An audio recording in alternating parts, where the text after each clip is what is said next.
Buenas tardes, Edu. Hola, muy Encantado de buenas. saludarte. Igualmente, y a todos los presentes. Me alegro muchísimo. Oye, ¿sabes que en el webinar de hoy había más de 300 personas inscritas? Ah, sí, no me Sí, digas. sí, ha habido Qué más de bien. 300 personas inscritas. Parece que el tema genera interés. Ya Bien. sabemos que muchas veces no vienen todos al webinar, pero luego les mandamos la grabación para que la puedan visualizar. Así que, pero bueno, lo ideal es que nos puedan ver en directo y que te puedan hacer preguntas en directo. Eso Eh, sería lo mejor, claro. bueno, pues vamos a ir dando la bienvenida. Bienvenidas a todas y a todos. Voy a verificar que tenemos el chat habilitado, si me permitís. Todos los panelistas pueden chatear y todos los asistentes pueden chatear. Pues por el chat os animo a todas y a todos los presentes a que os presentéis, que nos digáis cómo os llamáis y de dónde os conectáis, porque así pues podemos humanizar un poquitín más el evento. Entonces usamos el canal del chat para poder presentarnos y poder comentar cosas que vayan surgiendo y el canal de preguntas y respuestas, que es un canal que tenéis en el Zoom, para poder hacer preguntas que haya al ponente. Yo voy a hacer la primera presentación. Bienvenidos y bienvenidas. Bienvenidas.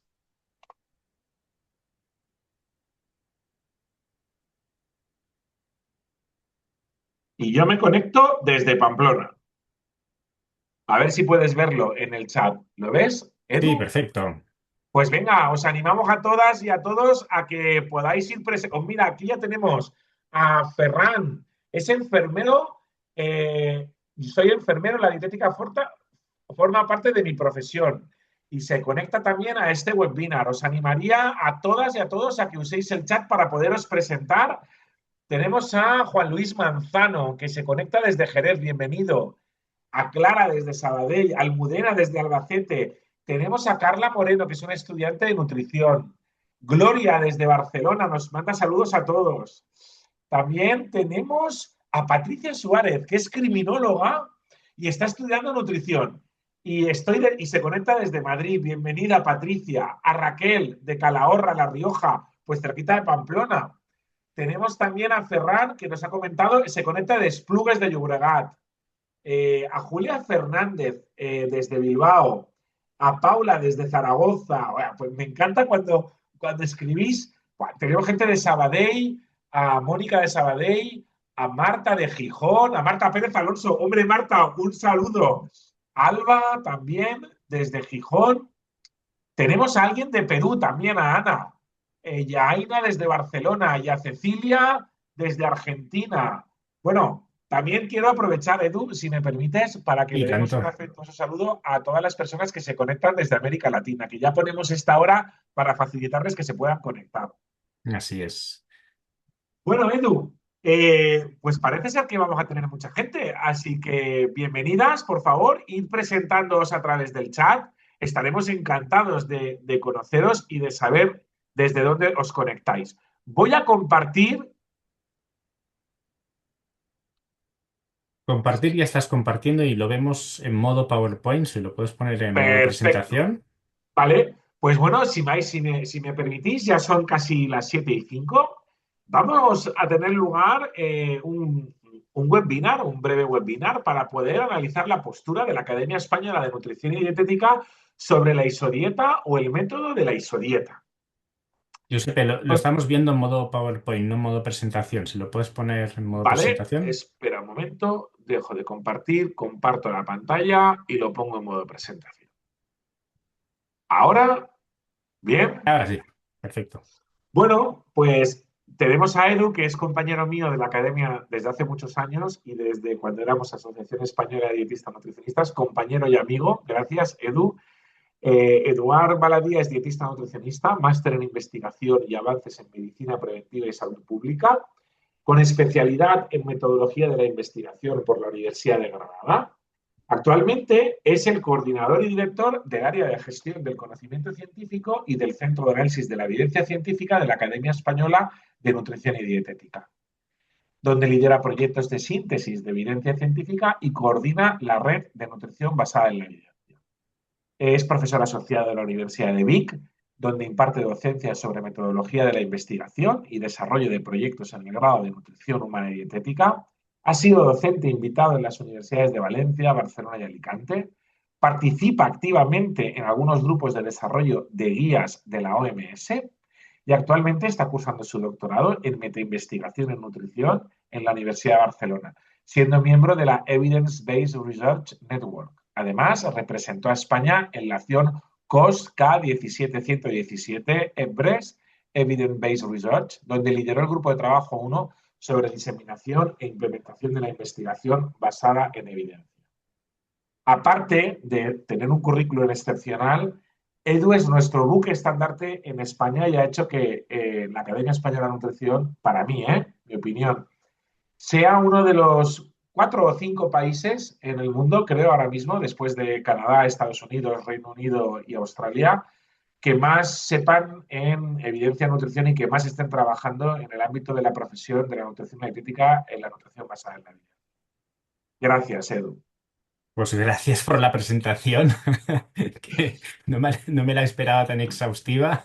Hombre, Y gracias por todo. Y sí, la verdad es que nos conocen en muchos proyectos a nivel internacional, muchos proyectos de síntesis, nos conocen, bueno, pues a la academia nos conocen, eso es cierto. Allí donde vamos nos conocen. bueno, pues voy a dejar de compartir, si te parece bien.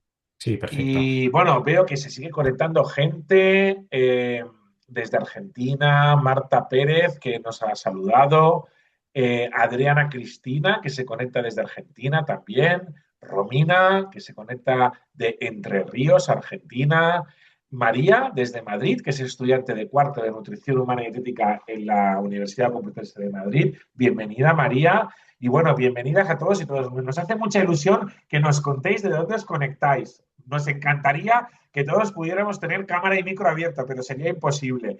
Pero ya el hecho de que nos escribáis a través del chat nos encanta. Acordaros que el chat, también saludos desde Galicia, María Jesús Garrido, hombre, claro que sí, me alegro mucho. Un saludo, María Jesús.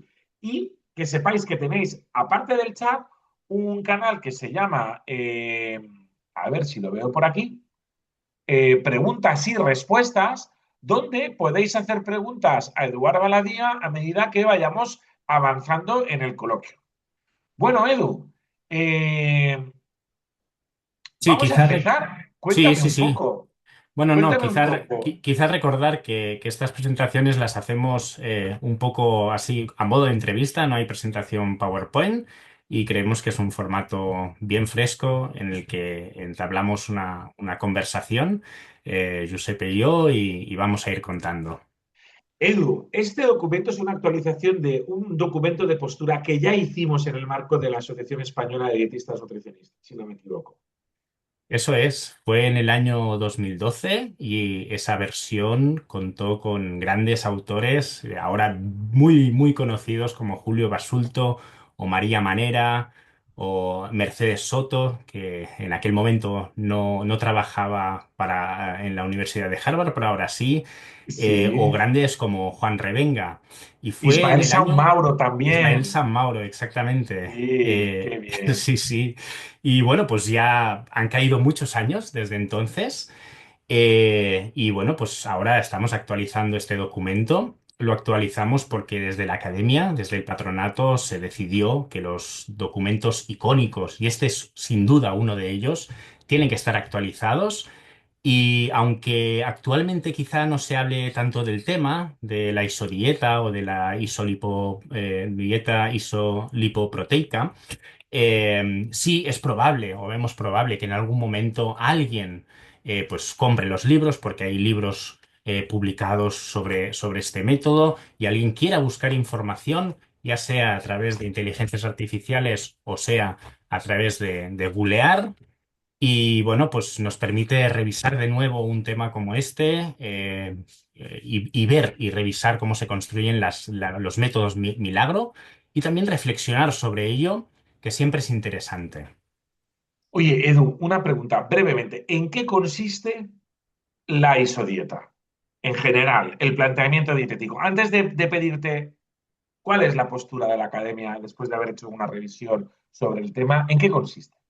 Vale, pues la dieta isoproteica se plantea de una forma como muy milagrosa, pero en realidad, cuando vamos al fondo y la vemos en profundidad, es una dieta baja en carbohidratos y relativamente alta, pero no muy alta, en proteínas y lípidos saludables. Es algo que se ha visto mucho en la literatura, se ha hablado mucho en la literatura. De hecho, luego os presentaremos algo de literatura y las conclusiones al respecto, en concreto un metaanálisis de Cochrane del 2022. Es decir, que es algo conocido, pero que se presenta pues, como una dieta milagro, pero no es nada más al final que una dieta en la que proponen que sea baja en carbohidratos, no muy baja, no llega a ser cetogénica y relativamente alta en proteínas. Con el añadido de que, bueno, pues casi obligatoriamente hay que comprar un suplemento de proteínas, pues para tener proteínas de alta calidad, dicen, y poder llegar a tener los beneficios, se supone, de mejor pérdida de peso, con menos hambre, etcétera, etcétera. Pero no es nada más al final que una dieta baja en carbohidratos, pero ya digo, no muy baja en carbohidratos, no llega a generar cetogénesis. Vale, ¿y cuál es la postura después de haber hecho una revisión sobre la evidencia respecto a la eficacia y la seguridad clínica del uso de este tipo de dieta para la pérdida de peso, que es principalmente para lo que se usa? ¿Cuál es la postura de la Academia Española de Nutrición y Dietética? Bueno, pues lo primero es dejar muy claro que después de revisarlo todo y ver las promesas que emite y ver la evidencia de soporte que hay detrás, la escasa evidencia de soporte que hay detrás, la Academia considera que se trata de un método o una propuesta de método que debe considerarse milagroso, sin serlo, al final, ya que ofrece pues un adelgazamiento eh, que dice será superior al que puedas conseguir con cualquier dieta de adelgazamiento balanceada en macronutrientes y por lo tanto se realizan afirmaciones que van más allá de lo que la ciencia puede soportar, tanto en adelgazamiento como en longevidad, en la que también promete tener más longevidad, prevención de enfermedades, etcétera, etcétera. Eso es lo primero que queremos dejar claro, tras revisarlo todo y ver lo que promete y la evidencia de soporte. Consideramos que se trata de un intento de vender un milagro sin serlo. Luego, Muy bien. dejar muy claro que la literatura científica finalmente concluye de forma inequívoca que este tipo de dietas, las bajas en carbohidratos, incluso si fuéramos a una dieta muy baja en carbohidratos o cetogénicas, pero no es el caso, las dietas bajas en carbohidratos no son más eficaces que otras dietas hipocalóricas convencionales, equilibradas en macronutrientes, siempre y cuando tengan una restricción energética similar.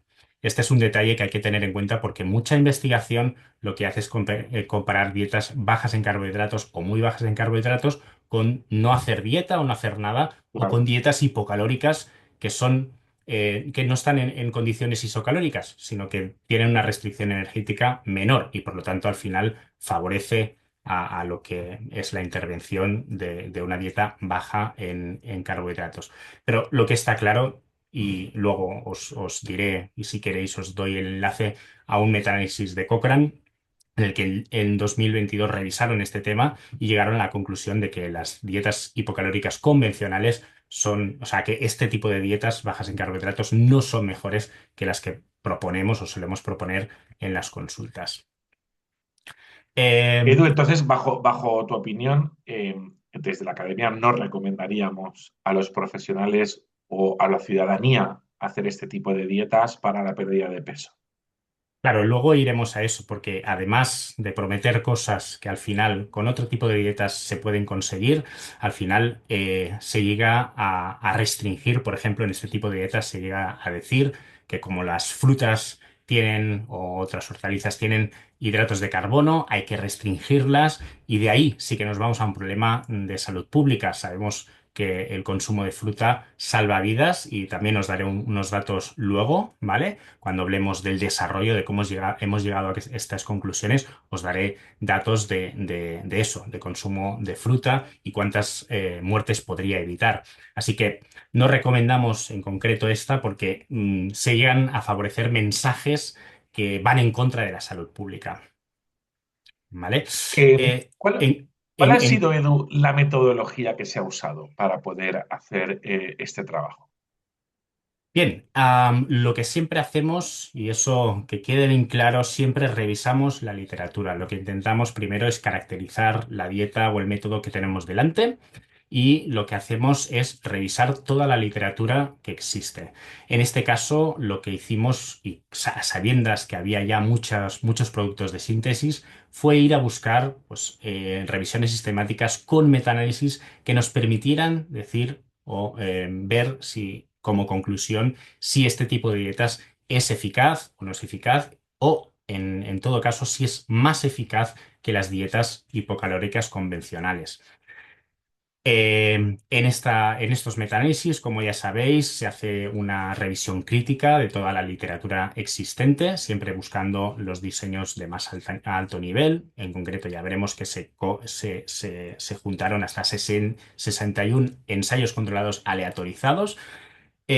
Miramos las conclusiones, analizamos críticamente si estas revisiones están bien hechas, en este caso, revisión Cochrane, los mayores estándares que existen, sin dudas.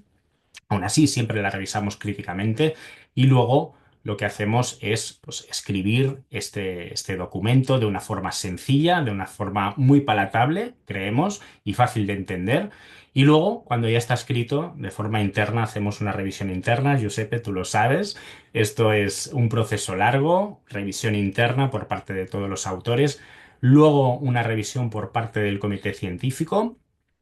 Luego, cuando ya se ha enmendado por parte del comité científico, hacemos una revisión por parte del cuerpo de académicos y finalmente hacemos una exposición pública para que todo el mundo pueda participar. No importa si sois profesionales, si sois dietistas nutricionistas o sois otro tipo de profesionales, que ya hemos visto que se han conectado otro tipo de profesionales, o sois simplemente pues población general que desea aportar su punto de vista sobre algunos temas que tratamos. Hacemos la exposición en abierto para que instituciones y toda la población pueda participar en este proceso. Y muchas veces ocurre el milagro y tenemos muy buenas aportaciones, por cierto.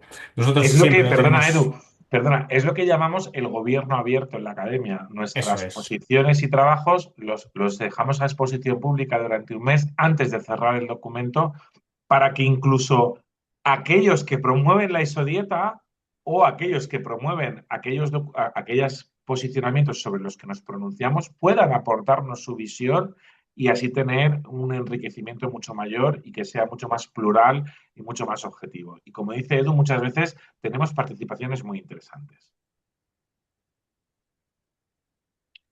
Edu, la siguiente pregunta que yo te quería hacer, y estaba pensando acerca de ello, es, vale, eh, ¿qué es lo que nos motiva o qué es lo que ha motivado a elegir, a revisar este documento que se hizo en el 2012 por parte de la EDN, del GREPA EDN? Claro, yo que lo he conocido un poco en el proceso interno, eh, habla de un consumo de proteínas en la población española, habla del consumo de frutas, de hortalizas y legumbres. Exactamente, ¿qué ha motivado la declaración de esta postura?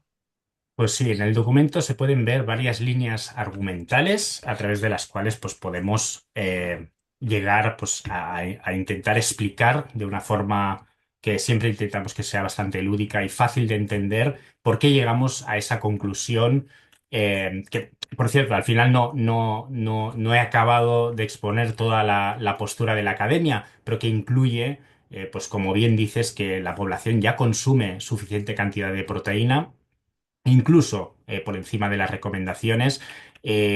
Argumentamos también que ningún suplemento de proteína ha demostrado ser esencial para seguir una dieta saludable o conseguir pérdida de peso, etcétera, etcétera. Cosa que sí en este tipo de métodos se propone que sí o sí hay que comprar esos suplementos. Por cierto, los vende la misma persona que lo plantea, con un claro conflicto de interés. Advertimos sobre el efecto que podría tener la disminución del consumo de frutas. Es decir, tenemos diferentes líneas argumentales. Voy a ir una por una, si quieres, ¿vale? Pero la primera de todas es por qué la consideramos una dieta milagro. Muy en breve, simplemente promete más de lo que realmente se puede conseguir leyendo o literatura en mano, leyendo la literatura y teniéndola adelante, pues promete más de lo que realmente se puede soportar. Luego, en relación a si la eficacia o la posible eficacia de las dietas bajas en hidratos de carbono con respecto a la otra opción que tenemos y que normalmente utilizamos, que son las dietas hipocalóricas equilibradas en macronutrientes, pues lo que hemos hecho es buscar primero evidencias directas. Siempre intentamos buscar incluso evidencias directas, estudios que se hayan hecho con este método, que a veces los hay. Ha habido dietas o métodos que realmente han intentado hacer estudios y que, bueno, pues han conseguido ciertos resultados, ¿vale? Pero en este caso, con evidencias directas, no conseguimos encontrar ningún estudio que hable de isodieta con este nombre. Luego sí hemos ido a evidencias indirectas, que serían aquellas pues, que usan dietas bajas en carbohidratos. En este sentido, y como os había dicho, una revisión Cochrane de 2022 evaluaba exhaustivamente 61 ensayos controlados aleatorizados y concluyó que no hay un perfil de macronutrientes específico que sea superior. Y en concreto, dice que las dietas bajas en carbohidratos no son superiores a las dietas equilibradas, después de revisar 61 ensayos controlados aleatorizados. Y no contentos con eso, también encontramos una revisión de revisiones sistemáticas, también publicada en 2022, que incluyó 19 metaanálisis publicados entre el periodo de 2013 y 2021 sobre pérdida de peso en personas con diabetes tipo 2 y llegó a conclusiones diferentes después de revisar los 19 metaanálisis. En relación a que la población española ya consume suficiente cantidad de proteínas, ya lo sabemos, pero vamos a repasar algunos datos. La población española actualmente, si consideramos los últimos datos, consume aproximadamente al día unos 74,5 gramos al día, que corresponde al 16,8% de la energía total diaria, lo que está en el rango aceptable de ingesta de proteínas, pero por encima de la ingesta recomendada de 0,8 gramos por kilogramo de peso. En general, durante la historia de España se puede ver que el consumo de ingesta, la ingesta de proteínas es elevada, a veces llegando al 200% del nivel recomendado. Y que ningún suplemento de proteína, por lo tanto, es necesario ni ha demostrado ser esencial para seguir una dieta saludable, ni ha demostrado eficacia como estrategia en la pérdida de peso. Además, vamos también en la línea argumental de potenciales efectos adversos.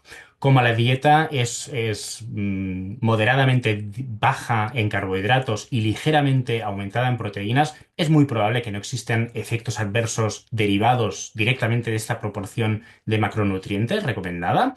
Pero hay dos peros. Uno, bueno, que hay que tener en cuenta, ¿vale? Es sobre la sostenibilidad. Cada vez estamos más en ese camino y hay que tener en cuenta que si favorecemos una ingesta aumentada de proteínas y además a partir de proteínas de origen animal, que es una de las cosas que se proponen, pues la salud del planeta se puede ver afectada y es algo que cada vez tenemos más en cuenta para tomar decisiones. Y hay otro pero muy grande, el hecho de restringir la ingesta de frutas, también dice hortalizas, y algunas veces en algunos sitios también se ponen en este saco las legumbres, aunque a veces también aparece pues que se puede consumir pequeñas cantidades, pero en todo caso, de alguna forma se restringe en algunos momentos la ingesta de frutas y hortalizas. Y voy a dar esas cifras. Se estima que la mortalidad mundial atribuible a una ingesta insuficiente de frutas y hortalizas asciende a 2.632 millones de muertes al año,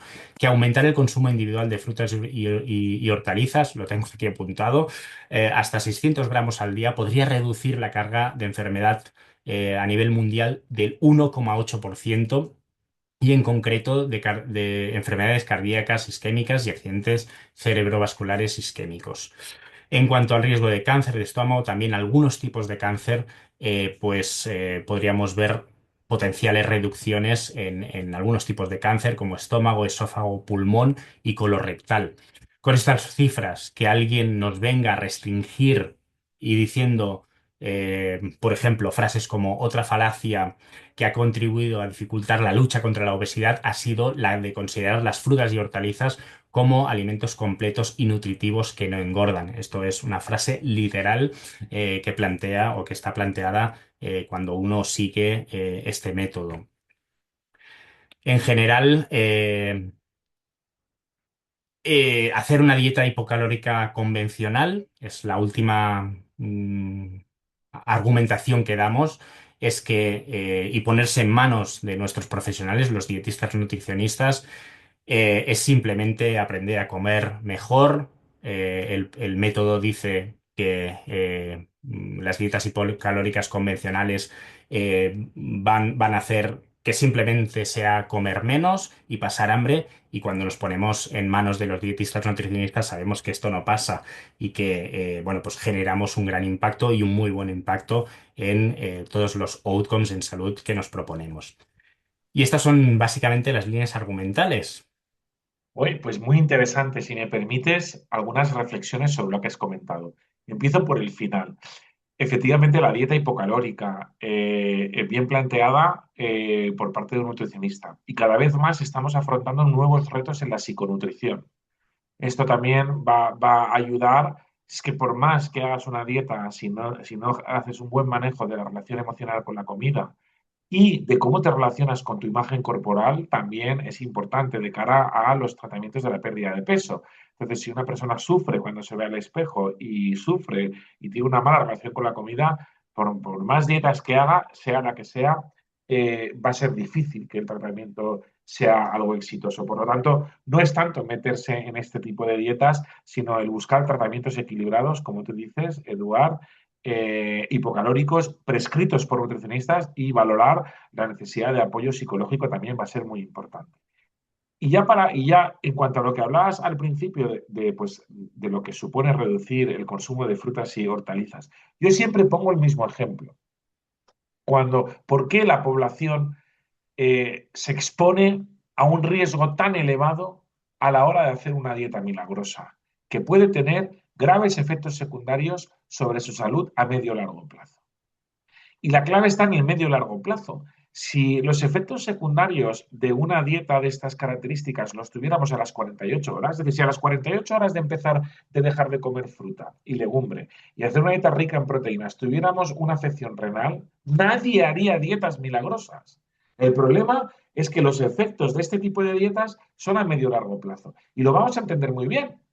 En Tour, efectivamente, hemos podido ver que a corto plazo, pues dietas de este tipo pueden provocar una mayor pérdida de peso que las dietas equilibradas, pero a medio y largo plazo la pérdida de peso no solamente se equilibra y es similar en ambos tratamientos, sino que en el grupo que ha hecho las dietas milagrosas aumenta el riesgo de mortalidad por cualquier causa y particularmente por la enfermedad cardiovascular. Claro, si tú en enero te pones a hacer este tipo de dieta y en junio has perdido peso, te ha funcionado. Llega el verano, aquí al menos en España, en América Latina cambia, vuelves a recuperar peso hasta diciembre y en enero vuelves a empezar. Claro, estamos hablando de durante 5 meses quitarte el consumo de frutas, verduras, legumbres. Si esto lo trasladas, porque se vuelven adictivas estas dietas, a 10 años, ¿alguien se imagina estar 4 años seguidos sin comer fruta y verdura? Es que nadie se imagina estar 4 años seguidos. Pues en el plazo de 10 años, si practicamos cada año este tipo de dietas, es el balance, ¿no?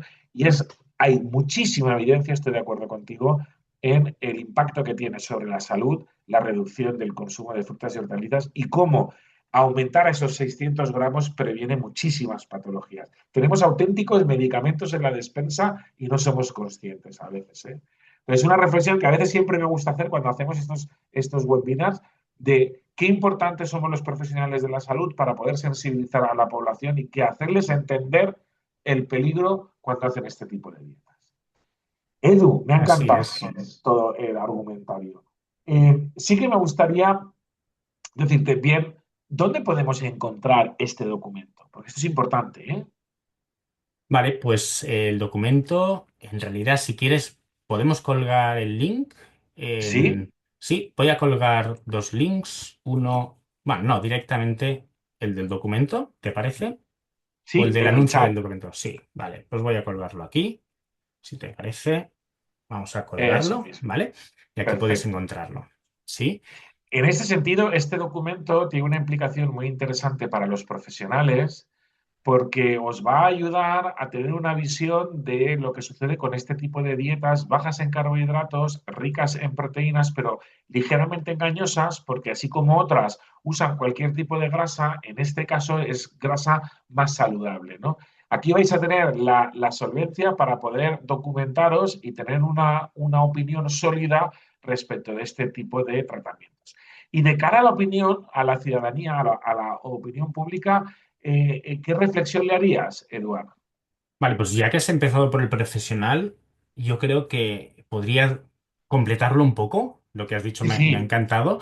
Pero bueno, simplemente dar un poco de publicidad a lo que deciros. La evidencia y la toma de decisiones compartida tiene que ser nuestro buque estandarte y tener en cuenta los valores de los usuarios tiene que ser nuestro buque estandarte y debemos seguir en esa línea y debe ser nuestro principal marco de actuación. Es algo que desde la academia tenemos muy claro y que queremos siempre favorecer. Es clave vuestro acompañamiento para acabar con este y otros tipos de dietas milagro. Tenéis que intentar desmontarlas o intentar, sin desmontarlas, simplemente coger a los usuarios que os vienen ya con este tipo de dietas o de propuestas y incluso sin intentar desmontarlos, simplemente acompañarlos hacia otro modelo. Mira, esto está muy bien, pero la fruta es importante por esto y por lo otro, por lo tanto, vamos a reintroducir la fruta, no te va a pasar nada, acompañarlos bien para acabar con este tipo de dietas o formas milagro de vender. Y por eso conocerlas como esta, por ejemplo, desde dentro y tener la evidencia al respecto, creemos que os da herramientas para poder hacer este acompañamiento de cambio. Y debemos ser especialmente críticos, y esto es algo que quizá he comentado menos durante la presentación, cuando los modelos de venta, dijéramos, de la idea, se acompaña de venta real de productos asociados que además son vendidos por las mismas personas que lo están favoreciendo. En este caso, pues hay que comprar un libro, y además hay que comprar productos, son proteínas, ¿vale? Suplementos de proteínas y solamente pueden ser esas, no pueden ser otro tipo de suplementos. Yo creo que con esto, dirigido para los profesionales, con lo que tú has dicho, Giuseppe, y esto, pues yo creo que vamos muy bien. Para y la para la ciudadanía, ciudadanía. para la población, Si tuviera que darles algunos mensajes serían que la salud quizá no se construye con promesas y en este caso con algunos engaños, que por cierto, es difícil para la población enfrentarse a poder discernir lo que son promesas basadas en la ciencia de las que no lo son. Es difícil porque además algunos de estos engaños vienen de la mano de profesionales sanitarios, como es este caso y que, bueno, pues intenten generarse un pensamiento crítico en torno a todos estos atajos milagrosos, que no existen, también les diría, no existen atajos milagrosos para perder peso. Las dietas bajas en carbohidratos no son mejores y no es necesario fomentar el consumo de proteínas. Por supuesto, restringir el consumo de frutas, hortalizas y legumbres y otros alimentos saludables puede comprometer vuestra salud y no deberíais hacerlo ni a corto, pero sobre todo, como ha dicho Giuseppe, ni a largo plazo que no compren productos para adelgazar. Hemos evaluado muchísimos desde la academia y ninguno ha demostrado funcionar. Y sobre todo, poneros en manos de dietistas o nutricionistas que no vendan humo, que no vendan productos innecesarios, sino que lo que venden es el producto que funciona. Su actuación, pues es la mejor. Que se puede recibir y que se dejen acompañar por nuestros dietistas nutricionistas. me encanta, Edu. La verdad es que es un discurso que podemos llevar a los profesionales y a la ciudadanía. Tenemos una pregunta. Tenemos una pregunta por parte. Ah, no, y tenemos tres. María Barro. ¿La isodieta tiene algún beneficio para patologías concretas como la dieta cetónica en pacientes que padecen epilepsia? Vale, en este caso no se han descrito, ¿vale? Entonces, sí que es verdad que cuando se compara una dieta baja en carbohidratos en comparación a no hacer nada, pues en muchos outcomes de salud sí sale ganando, dijéramos, el hacer algo, aunque sea una dieta baja en carbohidratos, porque efectivamente al final acabas siendo una dieta hipocalórica y al final acabas perdiendo peso y tienes los beneficios de perder peso, pero no es mejor que una dieta equilibrada. Y en este caso, a diferencia de las dietas cetogénicas para la epilepsia, que también hay controversia, por cierto, pero bueno, en ese caso sí que hay evidencias, algunas evidencias que van a favor. En este caso, No no, las hay. al menos para los outcomes principales evaluados, no se vio ninguna ventaja con respecto a una dieta hipocalórica, igual de restrictiva en energía, que favorecía la misma cantidad de peso. Al final, la pérdida de peso es lo que explicaba a cualquier beneficio que se pudiera ver. Gracias, Edu. Tenemos otra pregunta de Patricia que nos comenta, en caso de que no se consiga llegar con la alimentación al requerimiento mínimo proteico diario, ¿se justifica la suplementación proteica? ¿En qué momentos se podrían sugerir? Bien, hasta donde yo sé, cuando no se llega a la ingesta mínima proteica es porque hay dificultades para acceder a los alimentos. Hay un problema de acceso a los alimentos, se puede dar en poblaciones desfavorecidas. Y por lo tanto, lo que hay que solucionar es esa inequidad de acceso a la alimentación, para mi punto de vista.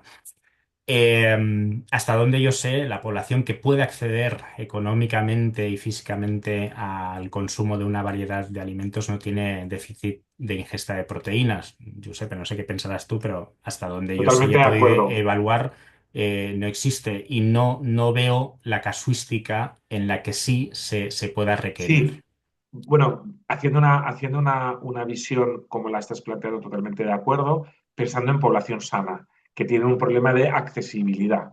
Cuando estamos ante una patología donde nos pueda de alguna manera impedir, ya sea por un problema maxilofacial o de disfagia, el consumo de proteína o Ah, una. ok. Cuando hay una patología, obviamente sí, hay que suplementar con suplementos proteicos para garantizar el estado nutricional o hay un riesgo de malnutrición o hay ya una desnutrición declarada. Pero a lo que dice Edu, Eso totalmente de es. acuerdo. En una población sana, con accesibilidad absoluta a una alimentación variada y equilibrada, no es necesaria la suplementación proteica.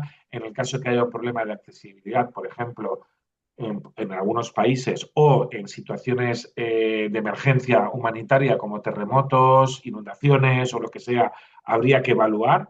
Y realmente donde sí lo vemos claro es cuando hay una desnutrición o hay alguna patología que nos impida la normal nutrición proteica del propio paciente, ¿no? Pero Ah, ahí sí, por supuesto.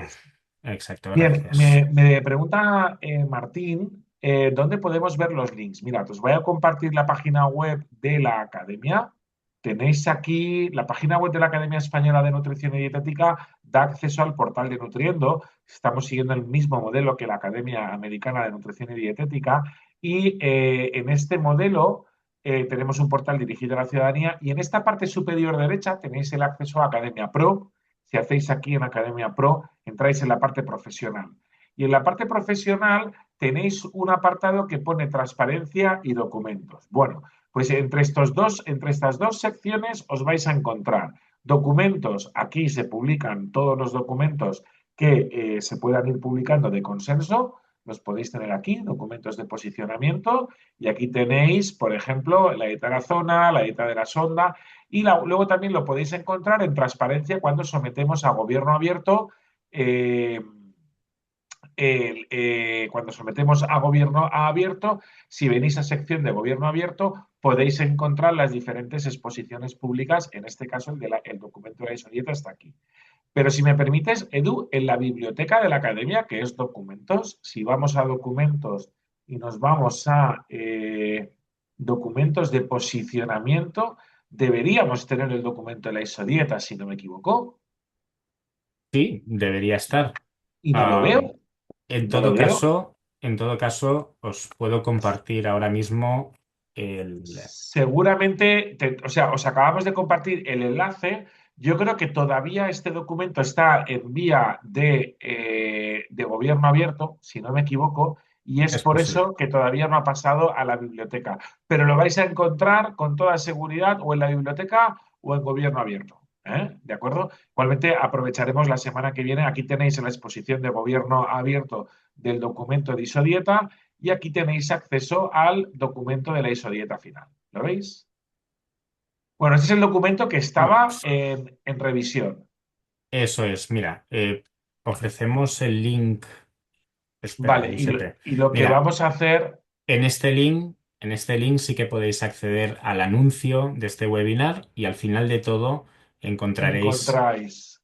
el Vale, acceso al documento. Pero en todo caso lo he compartido también antes, ¿eh? Si vale, entráis, perfecto. Vale, y lo que vamos a hacer es asegurarnos de que en el repositorio de documentos de posicionamiento están todos. aparezcan el documento. Aquí tenemos el de la dieta de la zona y faltaría yo creo que subir el último que es el de la isodieta. ¿De acuerdo? Eso es. Bueno, hay más preguntas. Tenemos otra pregunta en concreto que nos la hace. Esta está respondida, esta también. La siguiente pregunta es, ¿dónde se ha mandado el documento? Nos lo pregunta Victoria, lo acaba de volver a publicar en el chat Eduard, ¿vale? Sí, igualmente Y vuelvo a republicar en el chat. en Este el es el chat enlace directo al al documento, al PDF maquetado, documento. ¿eh? Sí, Al documento final maquetado. efectivamente. Entonces, yo creo que porque esto está publicado en la noticia del webinar, pero en los próximos días el documento pasará a la biblioteca. Tenemos una última pregunta por parte de Pedro María Fernández. Dice, si la ESODIETA aconseja una alta ingesta de proteínas, ¿qué opinas de la nueva guía alimentaria propuesta por los americanos? Bueno, pues aún no tenemos una postura oficial desde la academia, ¿vale? No hemos tenido el tiempo para revisarla, la verdad. Pero en ella se pueden ver algunas cosas que ya se habían dicho. Por ejemplo, el tema de las patatas, que aparece en un sitio distinto al que lo solemos ver, y que Harvard ya también, desde la sección de salud pública de Harvard ya se habían, mucho antes, muchísimos años antes, pues se habían propuesto y hay auténticos disparates. La verdad es que yo no lo tengo muy revisado, Giuseppe. Es algo que tengo que hacer en esta semana porque se me ha pedido, pero de momento no lo tengo suficientemente revisado como para poder ofrecer aquí una visión como institución. Incluso es mi opinión, porque es que no la tengo muy revisada.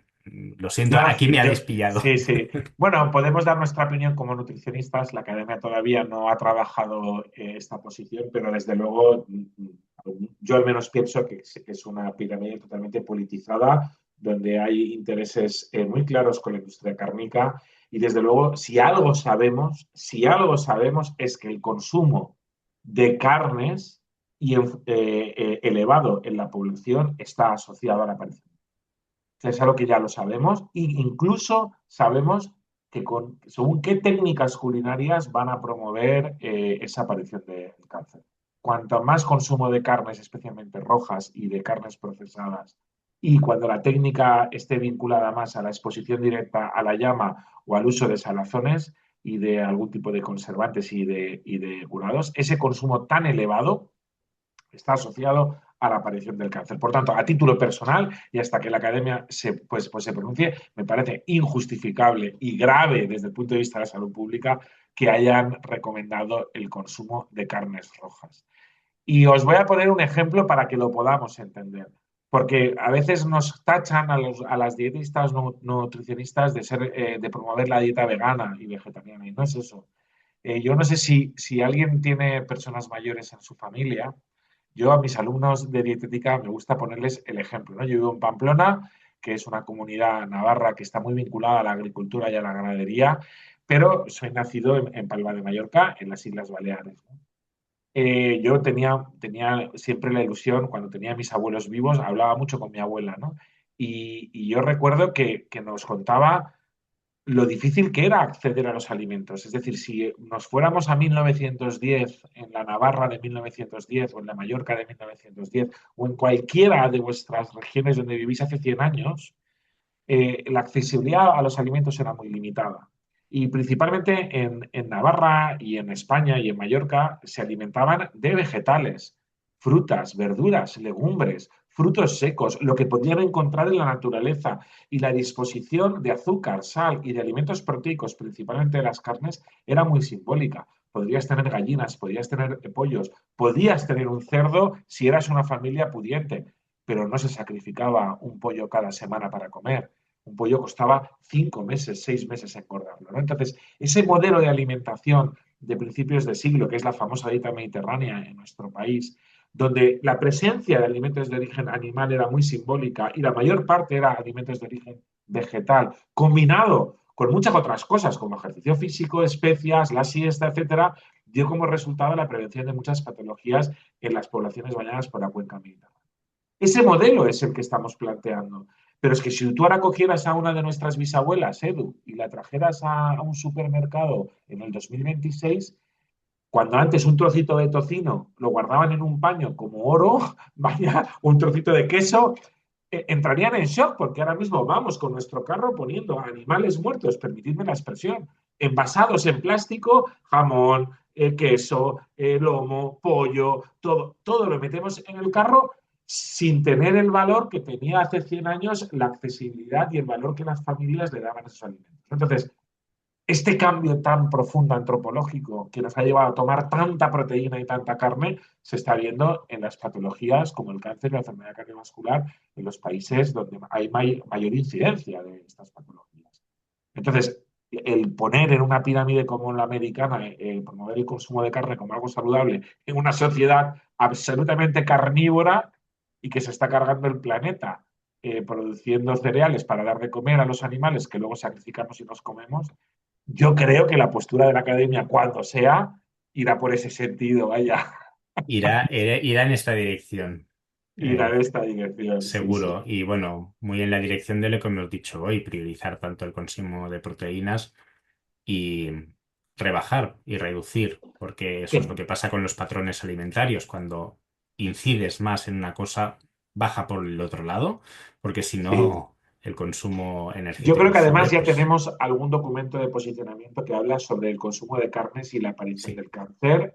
Ya hemos analizado esto y hay mucha evidencia para poder decir, claro, quizás a la población se le asusta, decir, no es que comer carne roja te provoque carne, no, es que tomar una cantidad tan elevada de carnes rojas y desplazar el consumo de vegetales se traduce en la aparición de más cáncer y más enfermedad cardiovascular y más patologías. Por lo tanto, es un sinsentido que provoquen, o sea, que incluyan las carnes rojas como un elemento a promocionar en una sociedad que es absolutamente carnívora. Mm, así es. Bueno, pues yo creo que ya hemos respondido a todas las preguntas, Edu. Ha sido un webinar muy interesante. Seguimos trabajando en otros documentos. Tenemos documentos muy interesantes para este 2026 e incluso os puedo anunciar que ya estamos redactando documentos que se presentarán en el 2027. ¿Verdad, Edu? Ujú, así es. Así que os animamos a seguir conectados a las redes de la academia, a que vengáis a participar a estos webinars, que disfrutéis de esta información de ciencia compartida libre de humos. Y Edu, gracias por el trabajo que hemos desarrollado, que has desarrollado y has liderado, que además ha tenido un proceso de elaboración, revisión por parte del comité científico, consideración en el cuerpo de académicos, gobierno abierto, es decir, más plural y más abierto no puede ser este documento de posicionamiento. Pues sí, y aprovechar para decirle a todo el mundo que está aquí presente y que lo digan a quien quieran, que pueden participar, que estaremos encantados que participen en el gobierno abierto, porque creemos que es la forma adecuada y cada vez iremos abriendo más ese gobierno. Yo creo, sinceramente, que hay que ir a buscar expresamente a las partes interesadas, es decir, tanto a las que están a favor como a las que están en contra, para tener sus opiniones y poder argumentar mejor cuáles son las nuestras.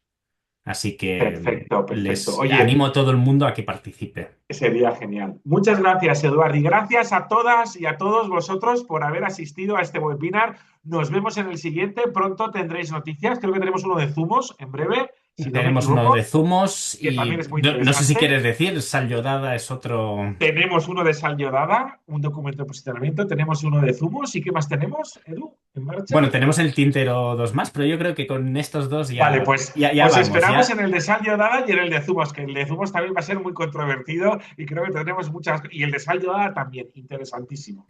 Muchas gracias a todas y a todos. Chao. Chao, gracias.